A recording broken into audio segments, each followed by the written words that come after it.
What we believe to be an intelligent conversation on intelligence continues here on America's Forum. I'm J.D. Hayworth. And I'm John Bachman. Back with us, former CIA analyst Lisa Ruth. We wanted to double back real quick. We had a great conversation with the former chairman of the House Intelligence Committee, Pete Hoekstra, about the announcement coming from the Obama administration today from Europe.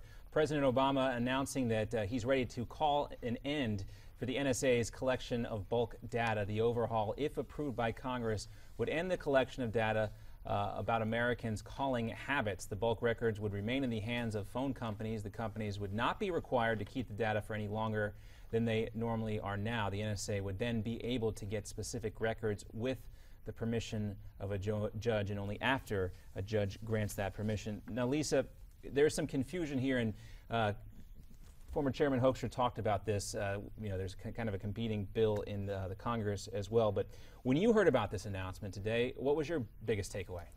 Honestly, I wasn't surprised. We're looking at a situation. Obama had said in January he wanted Clapper and the Attorney General to come up with some ideas about what they can do. They were going to do something just based on the public outcry. Unfortunately, there was no good choices that he came up with. The problem with this is real simple. First of all, the phone company said they don't want to do it. They don't want to keep this data. The second thing is, if I'm an intelligence analyst and I've got terrorist information that I'm trying to put the dots together, the cumbersome process of going through a phone company, how long do you think we have to get these things done? You're eliminating the quickness, getting things done very quickly. I think it's going to slow things down. And I think you're also asking for big trouble. People are worried about the NSA having the data. What about the privacy of the phone companies having the data? Does that make you feel any better? So you're outlining a real problem in terms of the businesses being repositories of this information and being less than helpful if a case comes along. Now, I don't know if you can go chapter and verse what happens when you go to the judge to get the order, but would companies just drag their feet, or you believe they're just built-in inefficiencies there? Yes and yes. I mean, I think you could be looking at both situations. I think there are built-in inefficiencies. I think this is part of the reason the companies don't want to get involved in this. What happens if they lose it? That happens all the time. What happens if they don't know how to access it? What happens if the guy's out sick? You're asking for a very, very difficult situation. I also really think, and I don't know of any system that can't be hacked. If I was putting my money on NSA versus Verizon or T-Mobile or anybody else, I'd stick with NSA. You're asking for exploitation by outsiders. I would think much more easily.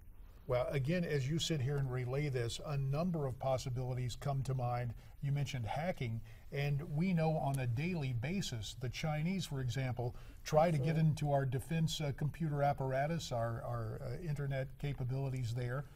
Every day we've been warned of a cyber Pearl Harbor, and so now this is yet another step removed. It's always the challenge, isn't it? Balancing liberty and our national security here. Absolutely. There's no question. And in the intelligence community, we like to talk about looking at Israel, for example. They definitely err towards security. They're not going to make it necessarily convenient. In this country, we absolutely do want to balance, and we're trying to protect personal rights and privacy. And I do think that's what this is about, trying to take some action. Unfortunately, I think the reality is this is going to lead to more problems. I don't think privacy rights groups are going to be happy. I don't think he's going to be happy. I think it's opening a whole huge can of worms.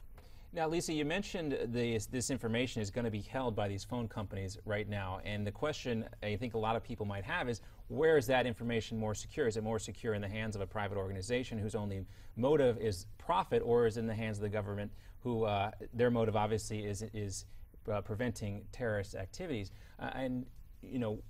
Basically what we're saying here is that these hackers, maybe it's the Chinese government, maybe it's the Iranians, somebody else, they might have more access through hacking to that information than someone like yourself or an analyst at the CIA would, because they have to jump through all these legal hoops. Yeah, criminals know how to commit crimes. Let's be honest.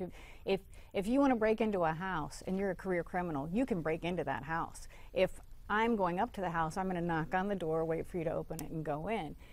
Unfortunately, again, as exactly as you say, those people who are not concerned about going through the legal channels this is a great victory for them. This makes life a lot easier. Trying to hack into the NSA, and I'm not saying even they are pristine, but it would be a lot easier to get into a private company's computer bank system than into the NSA system. All right, Lisa, this may be putting you on the spot a little bit, but I'm just kind of interested if we could get Lisa's list.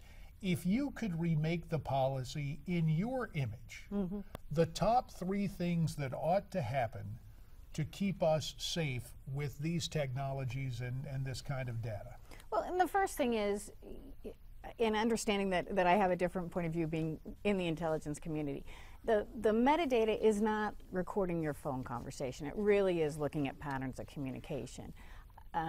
From my perspective, I think as long as you keep that safe, I don't think that is as much of a concern as listening in on your calls or your text messages. I would like to see it available. I'd like to see it readily available through the right channels. And I would also like to see a system in place, this is my wish list, you said, but a system in place that is nimble, that allows quick access, but that does protect it. Perhaps a specially identified judge that can move very quickly. I think perhaps putting it in the hands of another agency like the FBI might be an option. Take it out of NSA, put it in whoever a trusted organization is, put it in their hands, and let's access it that way rather than through a private company. And so in much the same way that we have physicians on call, say at the emergency room, you're looking at a judge or a group of judges to basically be on call to expedite this, take a look at, and not that it's an automatic rubber stamp, but to be able to look quickly and come to a resolution about the kind of surveillance necessary. Well, as you know, the reality is 24 hours time differences.